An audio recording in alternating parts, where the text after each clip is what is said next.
1987년 민주화 이후 대한민국은 다양한 정치 상황을 경험하였습니다. 과거 권위주의 정부에서는 가능하지 않았던 정권 교체도 이뤄냈습니다. 정당들의 지지가 여당에서 야당으로, 다시 야당에서 여당으로 교체되었습니다. 여당이 된 정당은 국정을 책임졌고 야당이 된 정당은 정부를 견제함으로 균형을 이루고자 하였습니다. 물론 교체된 정권의 여정이 순탄하지만은 않았으므로 물리적 충돌과 극단적 대립으로 국회가 공전하는 경우도 여러 차례 있었습니다. 또한 민주화 이후 우리는 7명의 대통령을 경험한 바 있습니다. 공정하고 민주적인 대통령도 있었지만 권위적이고 독단적인 이도 있었고 사리사욕을 꾀한 이도 있었습니다. 우리가 겪은 시대적인 상황도 다양했습니다.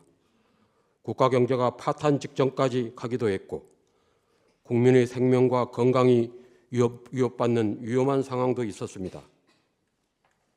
또한 북한과의 전쟁이 촉발될 수 있는 안보상 위태로운 상황을 겪기도 하였습니다. 하지만 분명하게 말씀드릴 수 있는 것은 민주화 이후 어느 대통령도 아무리 어려운 상황에 있었을지라도 자신의 약점을 돌파하기 위해 비상계엄을 선포하지는 않았습니다. 그것은 대통령이 비상계엄의 권력을 사용하는 순간 헌정체제는 중단되고 민주공화국은 붕괴되는 것이라는 사실을 알고 있었기 때문입니다. 영원히 성공하는 것이 불가능할 뿐만 아니라 성공하더라도 오히려 더 큰 문제, 즉 더 큰 권력의 탐욕으로 이어지고 역사적 죄악으로 끌려 들어가는 통로라는 것을 잘 알고 있었기 때문입니다. 피청구인이 저지른 비상계엄 선포는 어떤 대통령도 꿈꾸지 않았던 바로 그 금단의 행위, 최악의 헌정 파괴 행위입니다. 한 걸음 더 나아가 피청구인은 비상계엄에 대한 유일한 통제장치인 국회의 계엄 해제 요구를 무력화하기 위해 국회를 봉쇄하고 침범하였습니다. 또한 어떠한 근거도 없는 부정선거 의혹을 주장하며 병력을 동원하여 헌법기관인 중앙선거관리위원회를 침입하였습니다. 대통령은 국민으로부터 직접 신임을 부여받은 국정의 최고 책임자이며 최고의 권력기관입니다. 그렇게 그에게는 가장 위험한 권력인 군 통수권과 계엄 선포권이 부여되어 있습니다. 동시에 가장 중요한 과업인 헌법수호 책무가 부여되어 있습니다. 만일 그가 자신에게 부여된 권력을 헌법에 대한 적극적인 공격에 사용한다면 헌정질서는 크게 훼손되거나 파괴됩니다. 이것은 단순히 법치주의 원칙의 위반에 그치는 것이 아니라 민주주의 공동체 자체를 붕괴시키는 재앙이며 민주공화국에 대한 자해 행위입니다. 피청구인의 헌법 위반 행위들은 민주주의와 법치주의 기본 원칙에 대한 적극적인 헌정 파괴 행위였습니다. 그럼에도 피청구인의 태도는 어떻습니까? 반성과 느침이 없습니다. 거짓말과 헛소리, 궤변, 그리고 헌법에 반하는 주장을 늘어놓고 있습니다. 정당한 영장 집행에 저항하였고 극렬 지지자들을 선동하여 오히려 공권력에 대항하게 하고 있습니다. 이처럼 피청구인은 몇 년 전 그가 받았던 국민의 신임을 더할 수 없는 방법으로 배신하고 있습니다. 그래도 다행스러운 것은 대다수 우리 국민들에게 민주주의와 헌법의식이 몸과 마음에 배어 있다는 것입니다. 피청구인의 유연적인 12.3 비상계엄이 실패할 수밖에 없었던 것도 바로 시민들의 이러한 살아있는 민주의식 덕분입니다. 우리들은 이 자리를 빌려 감사드리고자 합니다. 비상계엄을 무산시켜야 한다.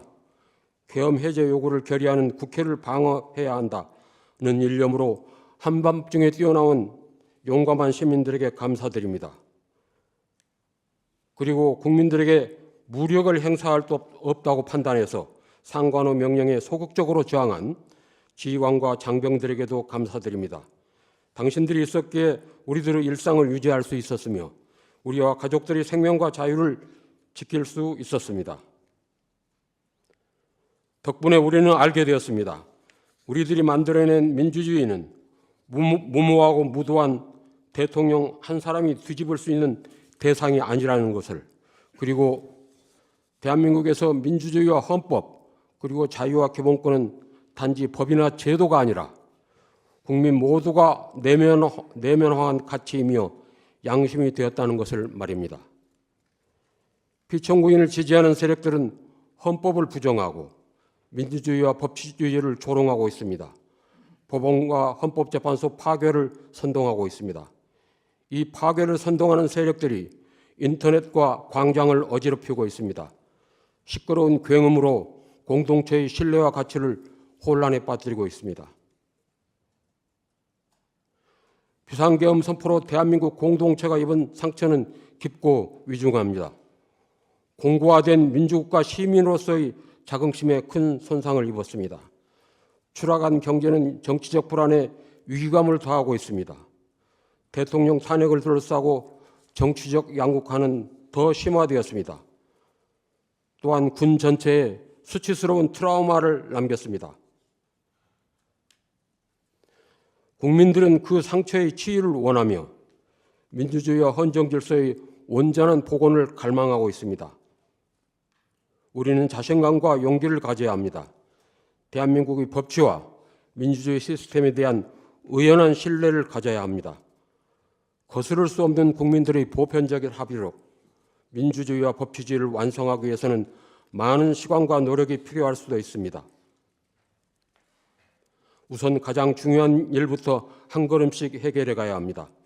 그 첫 번째 과제는 바로 이 사건 탄핵 심판에서 공정하고 정의로운 결정이 내려지는 것입니다. 바로 대통령에 대한 파면 결정입니다.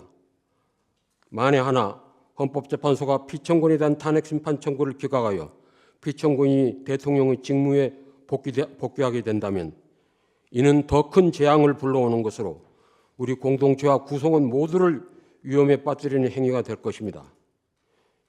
피청구인의 무모한 헌정 파괴 행위로부터 헌법을 수호하기 위해 헌법과 법치주의의 준엄함을 분명하게 보여줘야 합니다. 다시는 이러한 일이 재발되지 않도록 피청구인에게 엄중한 책임을 물어야 합니다. 그러므로 피청구인 윤석열 대통령에 대한 파면 결정은 신속하게 내려져야 합니다. 감사합니다.